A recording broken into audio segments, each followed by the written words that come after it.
Welcome back to my channel, Revenge with Melissa.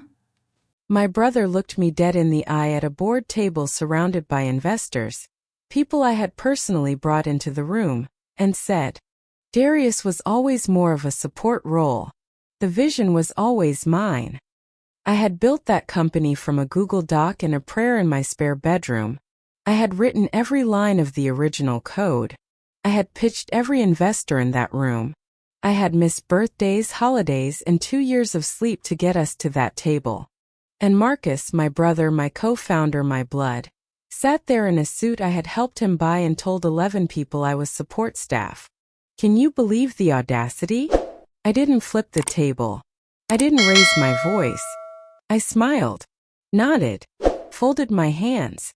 Because what Marcus didn't know, what he'd never bothered to learn despite having my name on half his documents, was that the server infrastructure running his shiny new platform was still registered to me. All of it. And I still had the admin credentials. Let me take you back 3 years because this story doesn't start at a board table. It starts in a city apartment with bad insulation and a whiteboard I bought from a thrift store for $4. My name is Darius Cole. I'm 31. I hold 2 degrees, computer science and data engineering. And at 26, I had an idea that I genuinely believed could change how mid-sized logistics companies tracked regional inventory in real time. I called it FlowGrid. The concept was simple on the surface, complicated underneath, which is exactly how good software works. A lightweight SaaS platform that sat between a company's existing warehouse management system and their regional supplier network, pulling live data, flagging discrepancies, and generating predictive reorder reports automatically. No consultants needed. No 6-figure implementation. Just clean, fast, accurate data.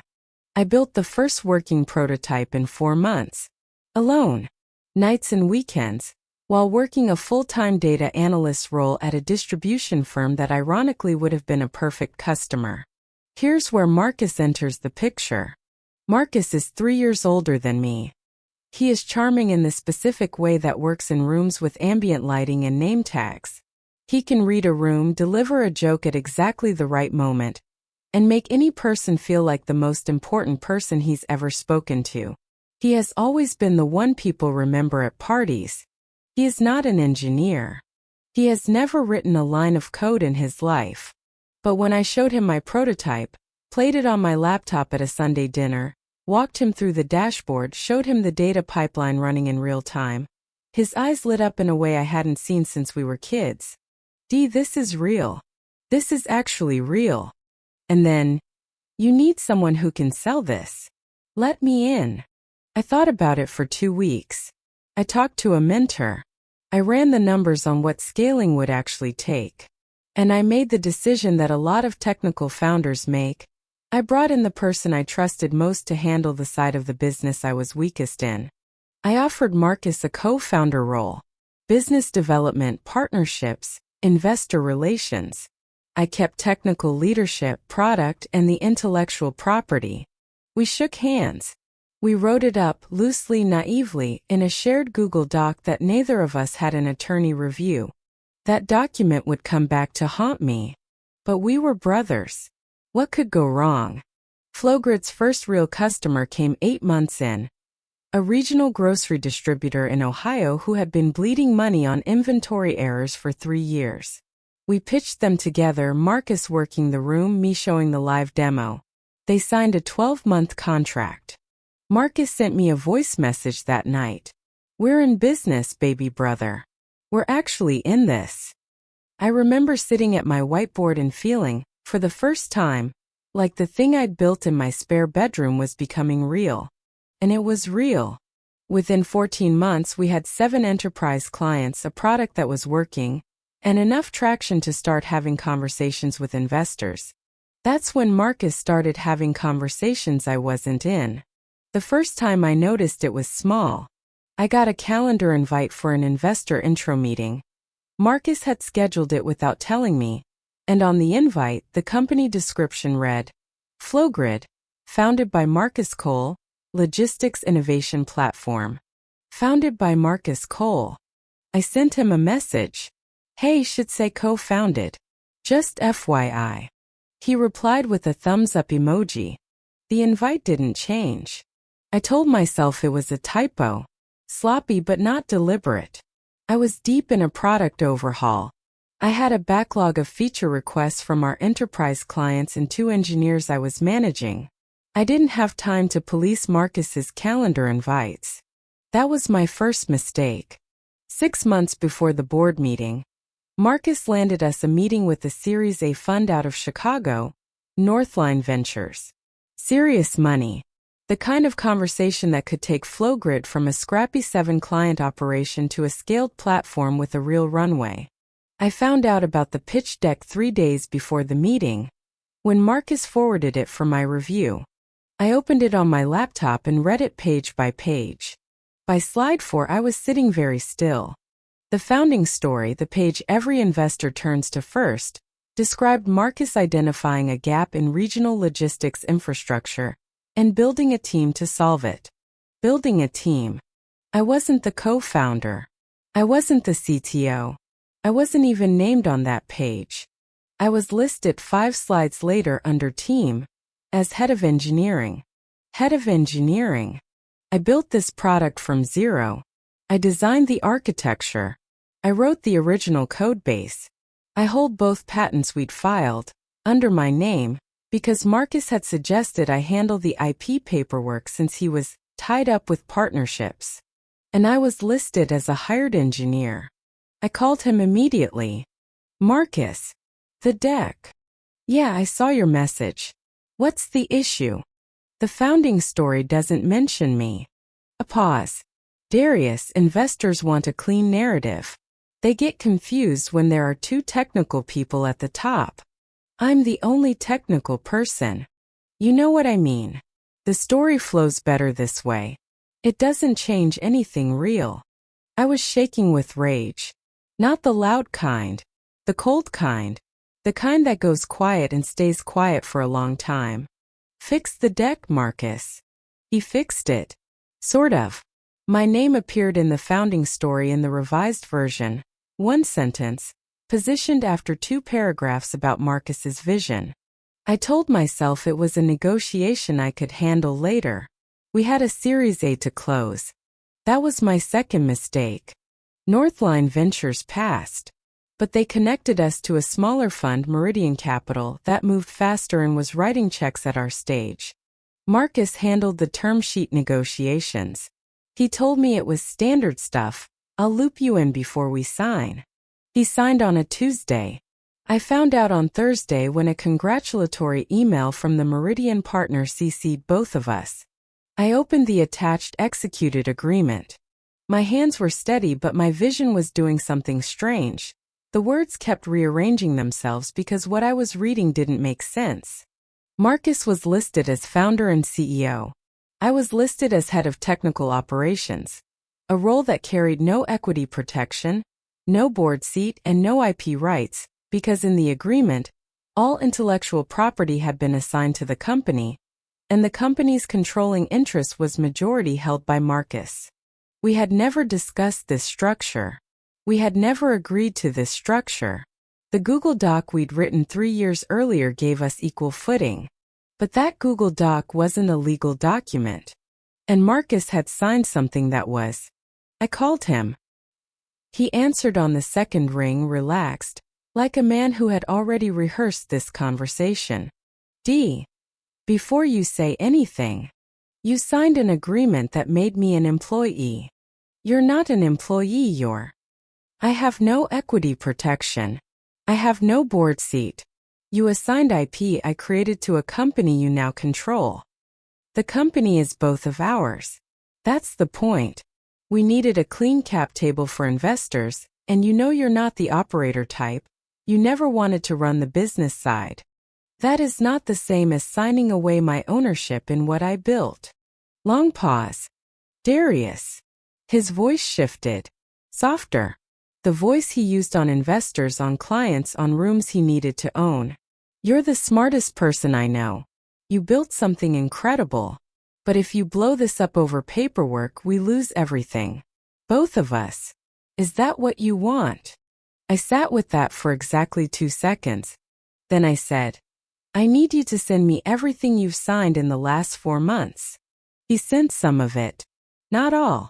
I found the rest myself. The meeting I described at the top of this video happened 5 weeks after I discovered the Meridian Agreement. Marcus had arranged a formal board introduction. Northline had come back to the table after all, reconsidering at a higher valuation, and Marcus had scheduled a joint session with both funds and our existing clients.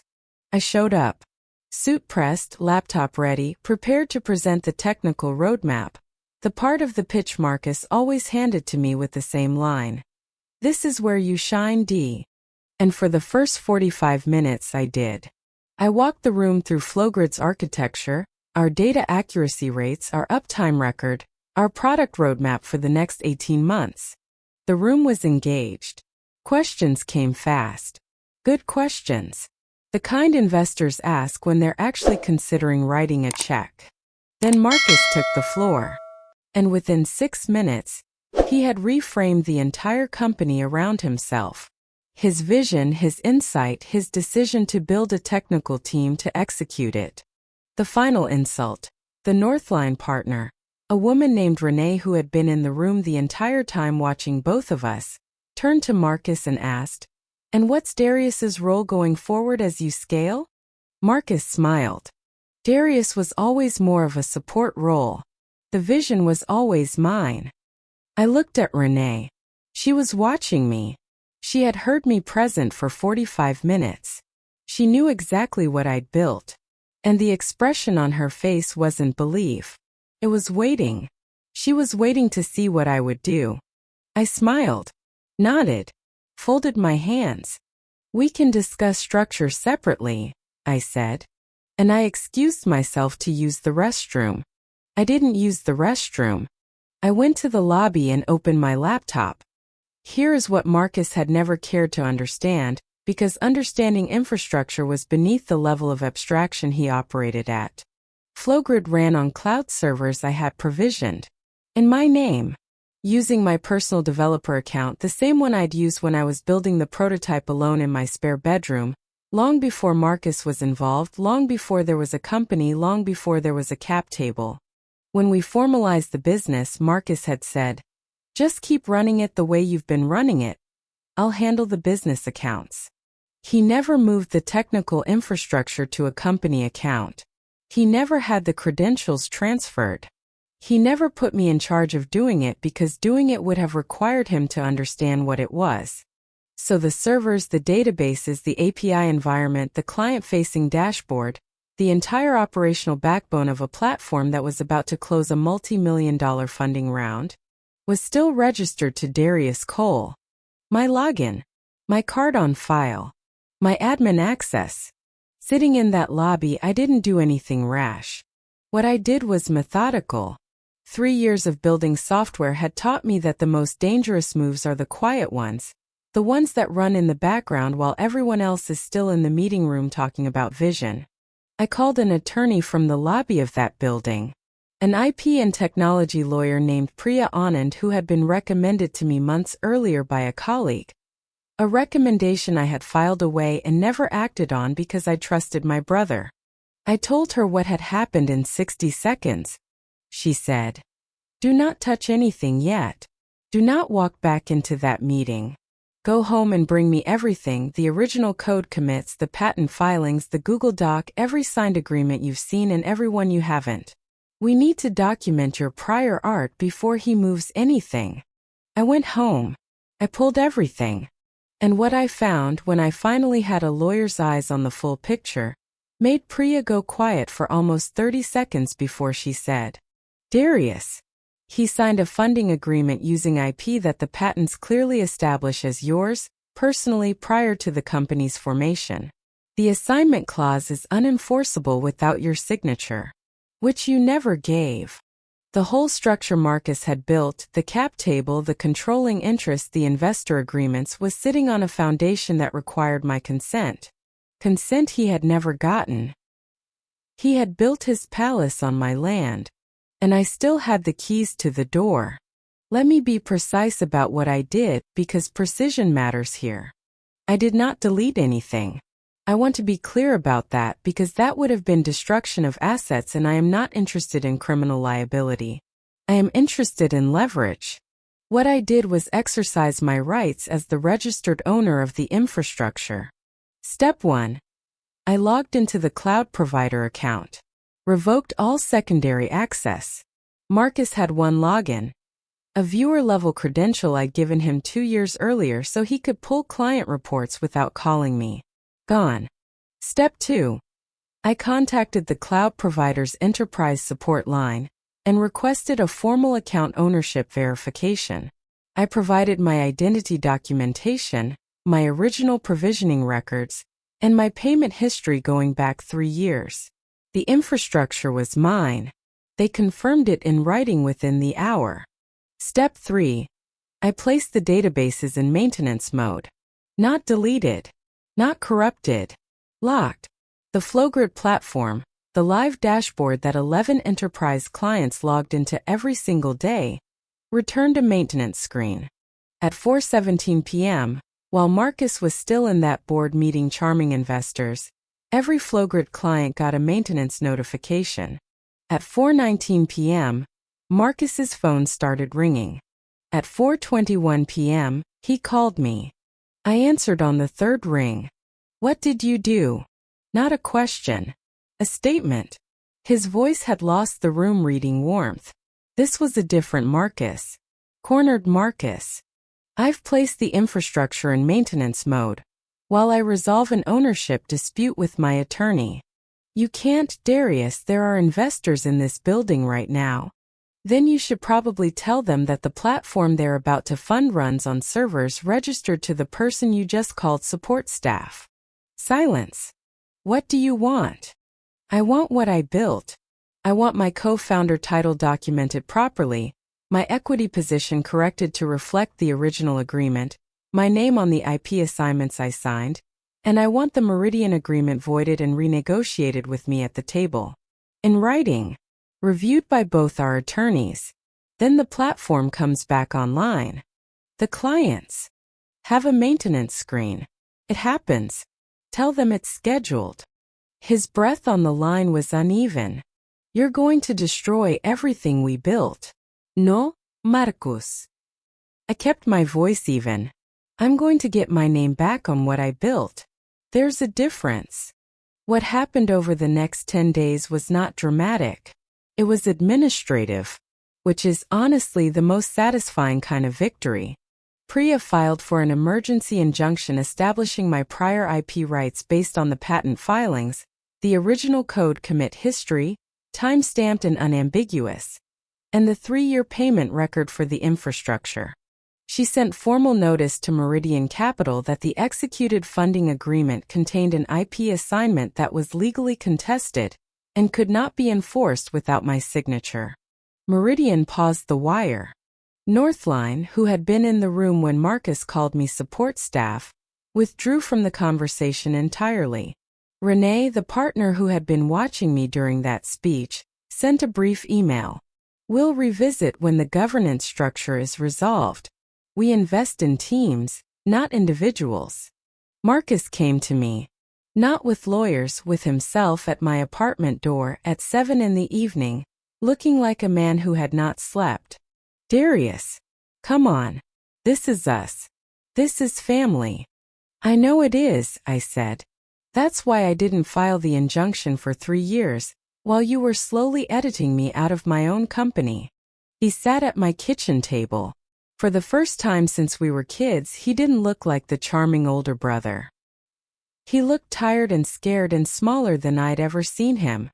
I thought I was protecting us, he said. Investors get nervous with 2 co-founders. I needed the narrative to be clean. Your narrative or mine? She told me later, over coffee before one of our quarterly check-ins, why she'd returned. The morning after that meeting, I looked up every patent FlowGrid had filed. Your name was on all of them. Marcus's name was on none of them. I knew what I was looking at. I just needed to see if you knew. What did you think when I didn't say anything in the room? She smiled. I thought, either he's a pushover or he's patient. And pushover founders don't build platforms with uptime records like yours. FlowGrid is now in 14 markets. We have 63 enterprise clients. We are approaching 8 figures in annual recurring revenue.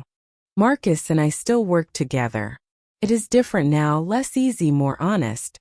He is good at what he does. He sells better than anyone I have ever watched.